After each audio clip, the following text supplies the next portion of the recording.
Hello and welcome to another episode of Beer Man's Noble Beer Reviews. Today I have another beer from Resident Culture Brewing Company out of Charlotte, North Carolina.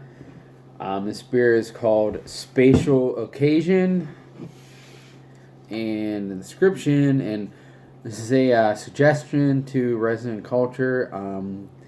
Here it almost looks almost all the same color, but even there, like you can tell, look how dark that that aqua or not aqua, like hunter green is.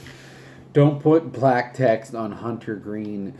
They seem to do that a lot with sometimes where they have the description, they put black text on like dark background, and it's really really hard to read. But this is a West Coast IPA double dry hopped with Nelson Sauvin, Citra, Simcoe, and Chinook, which sounds like a pretty awesome combination. It is 7.0 ABV. They did have this on tap when I was there for the Twice as Lonely release, but I did not try it, so I'm excited to give it a go for the first time here. The last couple West Coast style beers they've done, in my opinion, have been significantly better than or not any of the hazy stuff, but significantly better than a lot of the hazy stuff they've done. And that's not to say the hazy stuff hasn't been good. They've just been really good at making like West Coast style beers. Now, I guess it's not true West Coast style because it is still somewhat cloudy, but you can see through it a little bit there. It's not completely transparent, but it's definitely not like hazy. It has really small white head, and it does have a darker hue to it as well, which is probably a darker grain profile. Really nice orange to amber color. That smells really good.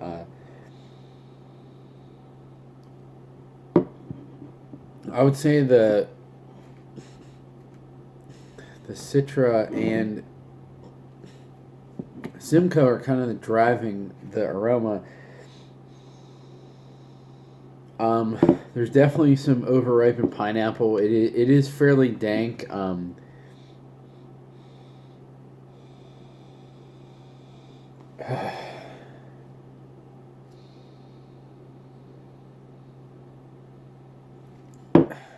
Sorry, I'm really trying to pull some other stuff out of it. It has like a crackery, like weedy grain note to it, but that's pretty underneath all the hops. There's something else that's like, to me, is very very a slight note of diacetyl, but it's even less than I would get from like a Fauna Flora IPA, and even in those, most people tell me I'm crazy. So I think either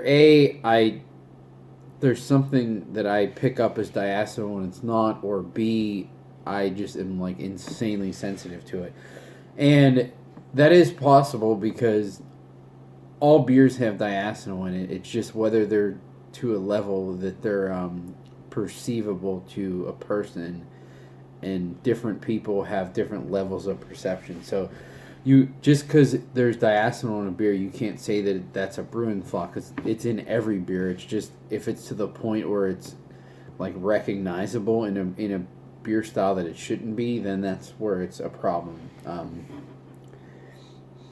But that's like very very in the back of what I'm getting. There is a little bit of like orange candy character and almost some like burnt popcorn notes too.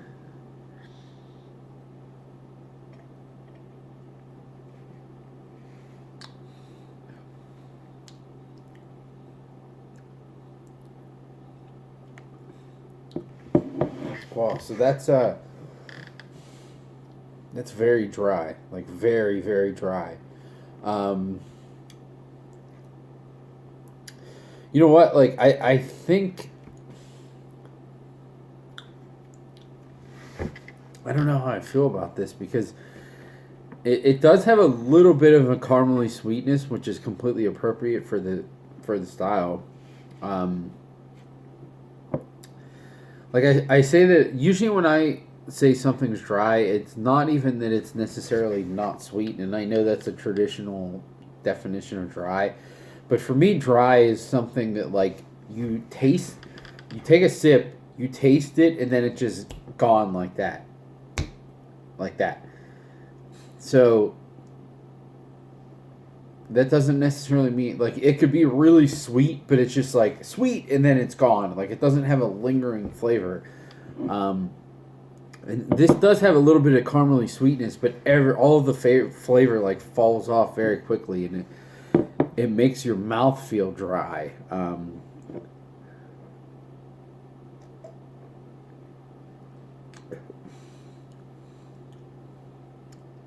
But everything in the aroma is definitely in the flavor, but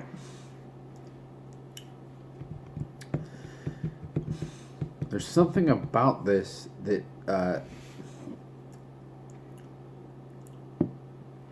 I don't know. It honestly, I cannot put my finger on it, but there's something about this that makes me feel like this is just a hazy IPA light versus like a real traditional West Coast IPA. I kind of think it has something to do with the yeast that was probably used in this. I don't want to, say anything for fact because I have no facts on this beer. I don't know what yeast was used. I am not a Zimmergist or whatever you want to call it, but there's just something in the finish in this that makes me think that it's like trying to be a West Coast or a New England IPA. And the hopping schedule and the malt bill strip that identity away from it. Excuse me, but the yeast is still like that same yeast. I don't know. It just doesn't seem like a West Coast IPA yeast. There's something different about it.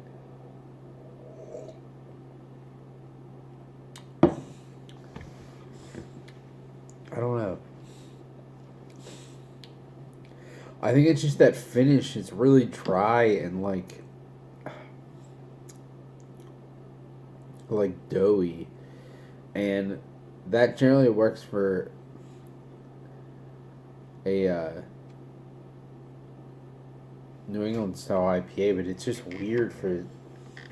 I don't know. There's something about this that's weird. It's just the finish on the tongue, and it's not super bitter. I don't know what it is. I just don't like that doughy finish because it doesn't feel appropriate for a West Coast IPA. I still like the beer, but it's just that one thing is keeping me from being like, damn, this is a really good take on this style.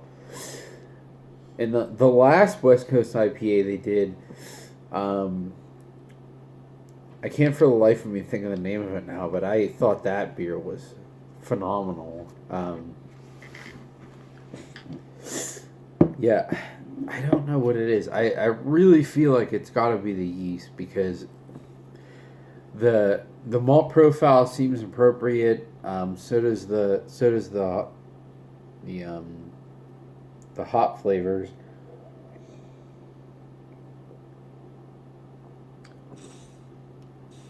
But they're just I don't know.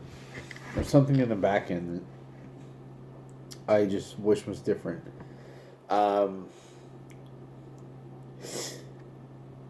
my scale of buy, drink, dump. I'm still gonna give this a buy, only because it's a buy from me. I know I like to do this for recommendations for other people, but I have to do it in the scope of my opinion because every person lives in different markets. If you're watching this, and you have different beers available to you, so I can't really judge I can't give a recommendation based on any other outside source or scenario. So I just have to think about what I would do for where I'm at. And for me, I'm gonna give this a buy, just for the fact that there's not a lot of good West Coast style IPAs available here. Fauna Flora does some good ones. They did a really good one that blazed the Stratus recently, and now Surly just started distributing here, but I don't know if that's like I don't. From what I've heard, that's not going to be a continuous thing. They're just going to randomly send cans down. So if they're not consistent, I wouldn't really peg them as someone who's like an alternative. Because if they were consistent, I would say Todd the Axeman is better than this. But excuse me. So there's really not a lot of better West Coast IPAs you can get in this area, and some of the ones that are better that you can get in this area are actually made by them. So that's still a compliment to these guys, but I still think this is pretty good. It just has that one little weird thing on the back end that doughy finish. I wish it was either like more dry or more fruity or something. I just don't like I don't really like what it's doing, but overall I still think it's a really good beer, and if I wanted a West Coast type non-hazy IPA, I would still buy this at different points in time. So I think that's all I got in this one. Please like, comment, subscribe, let me know what you think, and I look forward to doing the next one. Thanks.